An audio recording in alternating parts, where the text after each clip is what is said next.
Namaste and Jai Swaminarayan. Welcome to this week's episode of Timeless Hindu Wisdom. This is a special web series delivered by the Swamis of BAPS Swaminarayan Sanstha. It has been initiated to inspire us during these challenging times with the universal wisdom of ancient Hindu scriptures presented in a contemporary, bite-sized format. Shukmunidas Swami was raised and schooled in London, UK, before being ordained as a sadhu by His Holiness Pramukh Swami Maharaj in 1981. He spent several years training as a sadhu in India, where he studied Hindu scriptures, Swamran literature and philosophy, and world religions.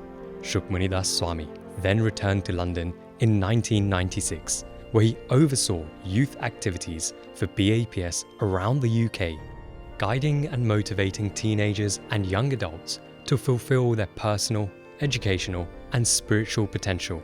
He currently serves in the USA, traveling in the Southeast region, where he oversees BAPS activities. Shukmunidas Swami regularly delivers talks on Hindu values and teachings, and is an accomplished singer, having performed around the world as well as on BAPS audio publications. His insightful talks, infused with his melodious singing, have enthralled people around the world. I now hand it over to Shukmunidas Swami.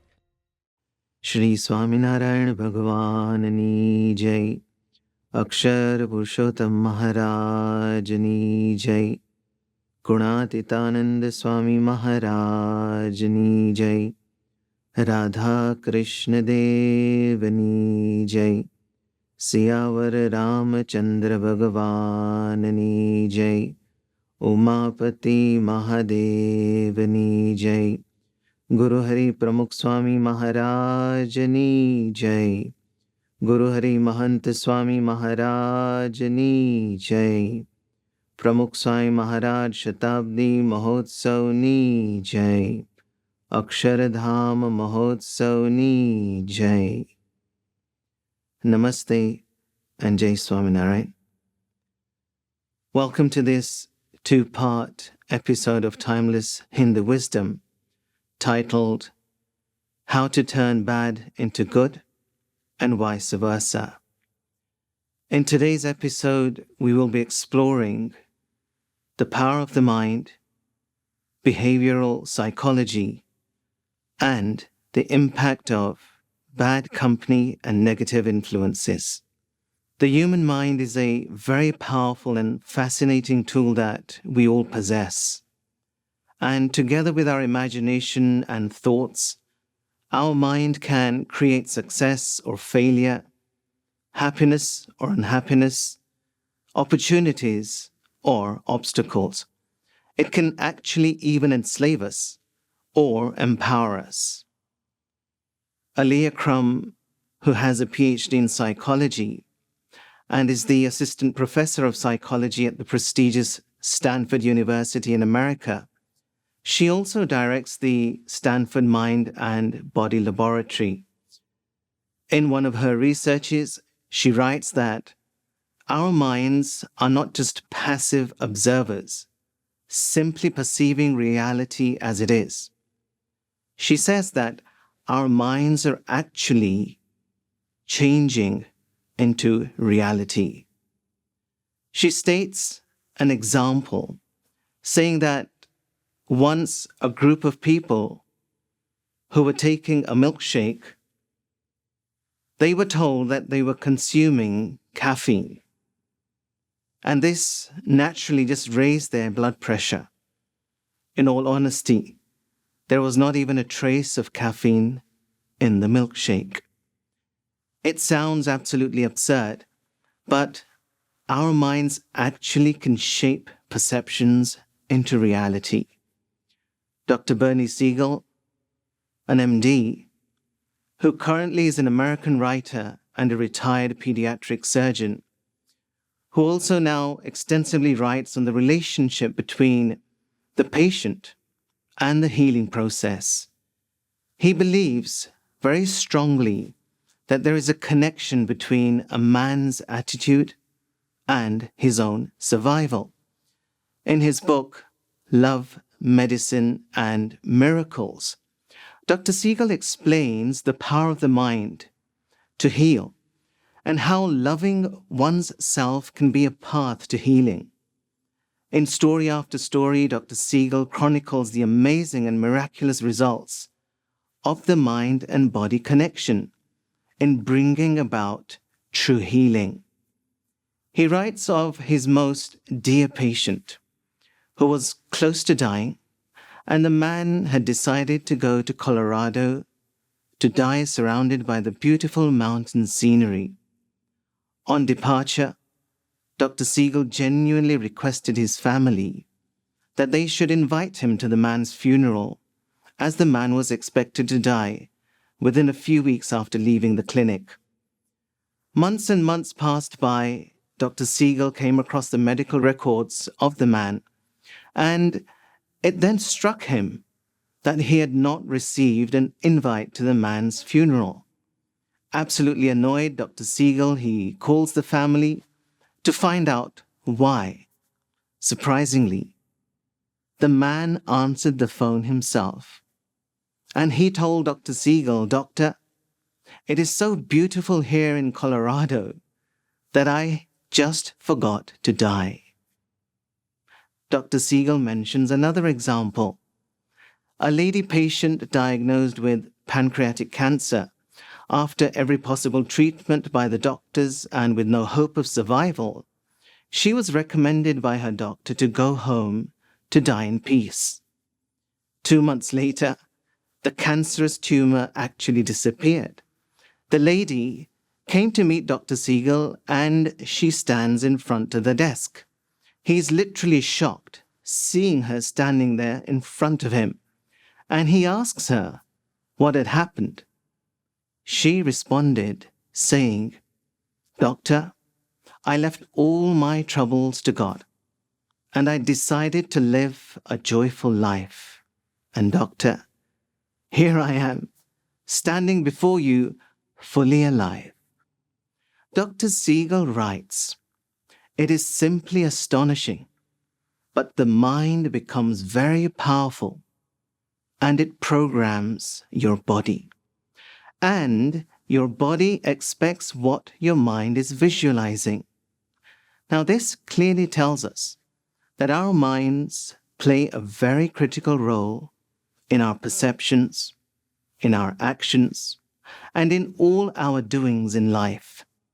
It also tells us that our mind has a deep and profound connection with our attitude and with our behavior. Behavioral psychology is a great subject that people are astounded by, and they find that all of us as humans are put into the category of mammals. This means that most of our traits of behavior are learned or influenced through association and imitation. In the early 1970s, 5 baby elephants, which had been subject to experiments in South Africa's famous giant Kruger National Park, they were released close to a herd of buffaloes. After a few weeks, the park rangers reported that one of the baby elephants, whom they named Fred, had left its group of elephants and joined the herd of buffaloes. Not only that, Fred had surprisingly started to adopt all the buffalo habits. 10 years later, in 1980, a park visitor who had come to the Kruger National Park was surprised to see the 10-year-old Fred and its family of 20 buffaloes making loud noises and roars to drive away 8 lions from a waterhole. Further still, in the mid-1980s, park ranger Ted Whitfield reported seeing Fred drinking at a water source with the other buffaloes. But when a herd of elephants arrived, the buffaloes made off, and strangely, so did Fred. In reality, though Fred was different in shape from the buffaloes, and almost maybe 3 times its size, Fred had completely lost his sense of identity. Being with these buffaloes, Fred thought he too was a buffalo. So we learn that through association, even different animals adopt different habits and behaviors of different animals. The same has been established in human psychology. As a child grows up, it sees all sorts of behaviors and reactions from the people and environment that it keeps himself in. He then adopts them, he starts to taste like them, he listens like them, he speaks like them, he starts to feel, he observes, and eventually he starts to imitate them. If the people around him speak sweetly and politely, he too will speak sweetly and politely. And if they use bad and foul language, he too will use bad and foul language. The child will even imitate the physical posture of the people around him. And that is why we come across children who look just like their father in the way that they stand, in the way that they talk. They may be having similarities like the brother in his gait or the stance, or in the way that he uses his hand actions, or even expresses his facial gestures. So how does this all come around? The child has actually imitated their basic skills and natures and made them his own. So, right from the age of 6 months, we humans, we literally begin to imitate the people around us. And there is a huge impact and a huge influence. Though it seems very subtle in the beginning, through time, it becomes thoroughly evident. Now, this strongly tells us that it is very important to know and accept the fact that the company or even the association we keep, or even the influences we remain under, become the dominant force behind molding our behavior and ultimately our lives. After simply understanding the power of the mind and behavioral psychology, let's move on to the most important part of this presentation, the impact of good and bad company and the impact of positive and negative influences. Now, we all accept that our mind works as a receptive instrument that gathers information from all available external sources. The reason behind this is that our minds, they look at people, they read books, they are in places, they go into environments, they have the exposure of social media, and all this has a deep influence. Both good company and negative associations with what I just mentioned, the sources I just mentioned, they affect our mind in very, very profound ways. They actually produce changes that can deeply transform our personal behaviors, all our actions, and even our every thought. I'm sure that in one of your chemistry lessons, you were informed by your teacher or your professor that a single grain of iodine would give color to 7,000 times its own weight of water. That's astounding. One single grain, 7,000 times its own weight of water. Similarly, only one indulgence in good or bad company or the influences is enough to communicate much of the positive or negative contagion to our moral being. Beloved Guru Hari Pramukh Swami Maharaj often simply explained to the youths, saying in Gujarati, Jevo sang, tevo rang, meaning the company and the association you keep is what you will undoubtedly become. So let us today look at the impact of bad company and negative influences on us. The impact of bad company. We know that bad people are bad for sure. But generally, people are good. So why is it that some of them suddenly start to do a spectrum of bad and unthinkable things? From genocides to bullying, from terrorism to financial fraud, from smoking and taking drugs to working way, way too much at work. Philip Zimbardo, an American psychologist and a professor emeritus at Stanford University, in a very famous book of his, he writes in The Lucifer Effect, Understanding How Good People Turn Evil, Philip recounts in detail his famous Stanford prison experiment. Now, from a class of college students, some students were randomly assigned by the flip of a coin to pretend to be in a prison as prison guards, and some as prison inmates. Now, this was a mock prison. The groups were immediately transformed in such a shocking way that they had to end the experiment early. So what happened? Why did they not complete the experiment? Now, without being told how to behave, these students assigned as guards naturally became brutal and cruel because they had a perception that this is how prison guards behave, while the inmates became resigned and emotionally broken due to the torture and the actions conducted over them by the guards. What is worth understanding is that the roles were assigned randomly, right, with the flip of a coin. The students who played the guards were not bad people at all. And those who played the inmates were not weak-willed either. They were both simply changed by the situation they were put in.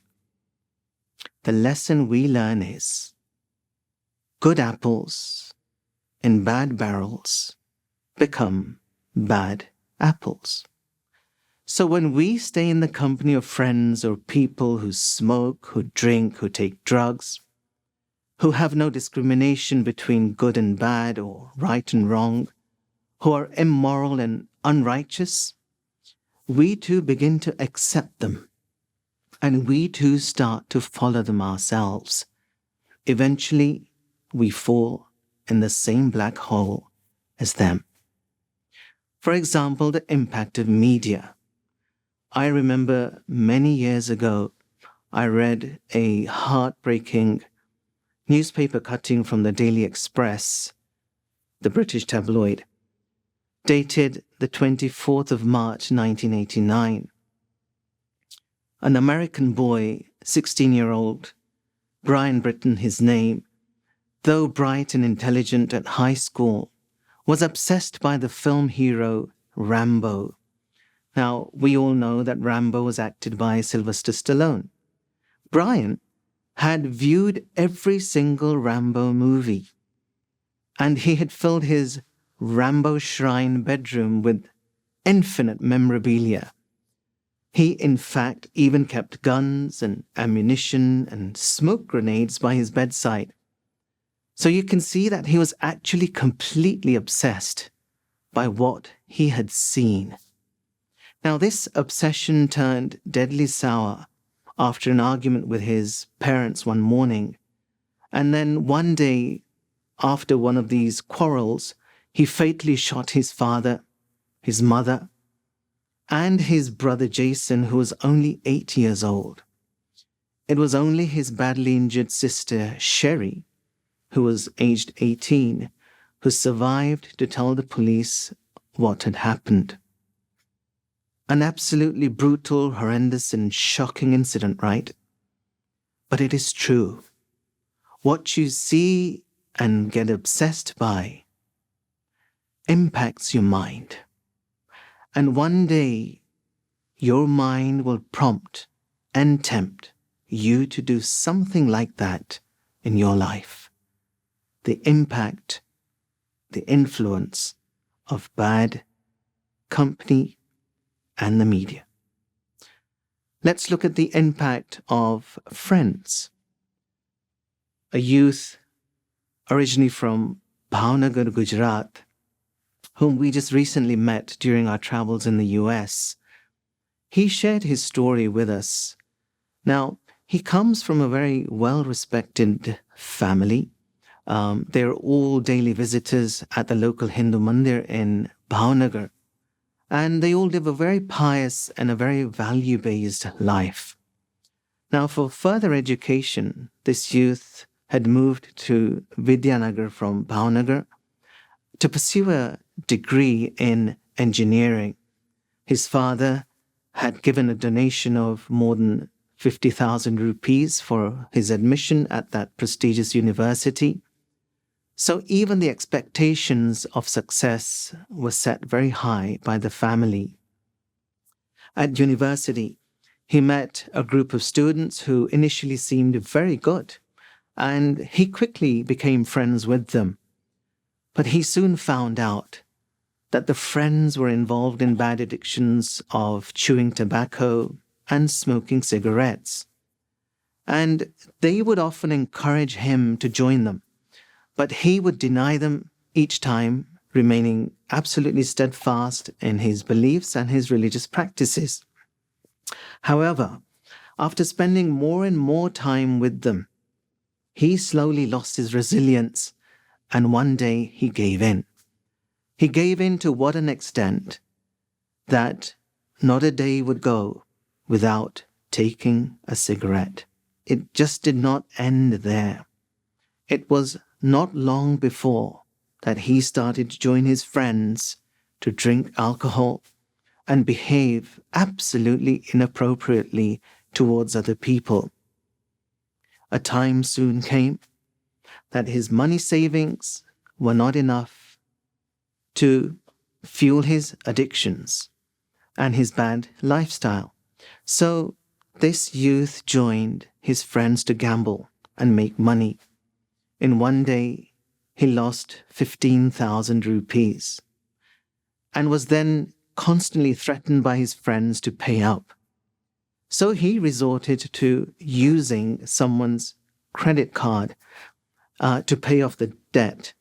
His friends even showed him how to steal from the students' bags that were left unattended. But he was caught by the professor with stolen money and mobile phones in his possession. Naturally, he was kicked out of university and returned home utterly disgraced. Though heavily pained by his acts, the family, they repeatedly tried to convince him to give up his bad habits and his addictions. Unfortunately, he could not, and thus even his family could no longer keep him. So his brother agreed to call him over to America, the elder brother, and he gave him a strict condition that he should totally give up the bad habits. He promised his brother. He came to America. He tried to comply with the conditions that were set by his brother, but he could not resist the temptation of the addictions. So his brother kicked him out of the house. Now this youth was all alone here in America and could barely find money for the rent and for food. He described his ordeal in his own words to us, saying that bad company has immense power. Once they pull you in, it becomes very hard to escape. It can, without fail, ruin your whole life. Even if your family and others, they try to help you, And even if you try to help yourself, it still becomes very, very difficult and literally impossible to undo the damage you have caused to yourself. Very sad indeed. We Swamis did a prayer for him. But remember, once you start trusting others more than yourself, and you start trusting others more than your religious values and morals, you will surely end up in a situation like him. As they say, you give in once, you give in for a lifetime. Bhagavan Swaminarayan has very strongly said that whoever you may be, whoever, you can never trust your mind. Your mind can take you away from staying within the wishes of God, and like we just saw, even away from the promise you give to your Guru. Now, all the accounts we have listened to today are definitely disturbing. They're all true, but they truly prove that bad company and bad environments, though they're invisible like the wind, however good you may be, they have an impact on your life.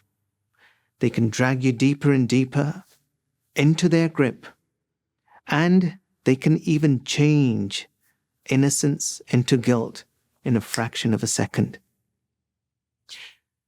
As the world's greatest English writer and the world's greatest dramatist, William Shakespeare, writes in his famous book, Macbeth, he writes, "All the perfumes of Arabia will not sweeten the little hand."